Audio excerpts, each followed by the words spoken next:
Guys, nag-home service pala tayo sa Glenbrook, Lancaster, Pascam, General Trias Cavite, Pascam 2, General Trias Cavite. Ayan po, papasok na tayo sa kanilang gate ng subdivision. Ganyan po ang nangyayari, pag didiinan ninyo, may backlight.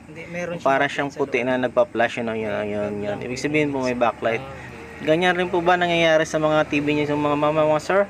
PM lang po. Nag-home service kami ng NCR tsaka Calabarzon. Ayan po ang kanilang yun nga pong defect ng kanilang TV. So panel issues po yan mga sir. So wala tayo record niyan. So kaya natin na-record to para may ebidensya tayo na, or may tayo na kaya natin gumawa niyan. May history tayo na kaya natin gumawa yan para maitag tayo sa mga next customer natin na kayang-kaya natin gagawin yung mga ganyang issue. So luckily nagawa natin agad. So maraming salamat talaga sa Panginoon at napakaswerte talaga ngayong araw sa repair natin at isang cutting, ang cutting method tawag namin diyan mga sir. So panel repair, cutting method. So yun, napakaswerte natin, pinagbigyan tayo ng Panginoon na napakasimpleng trabaho, napakasimpleng grasya. Kasi po pag hindi natin makating yan sa isang cutting, so ididikit natin yung isang cutting. So yun nga po, basta amin na po yun.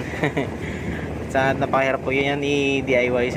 Yun nga po, sa gusto po ako magpa-home service, yun nga po, nag-service kami ng NCR, Calabarzon, tsaka yun po, ang kanilang TV po pala is higher 32 inches.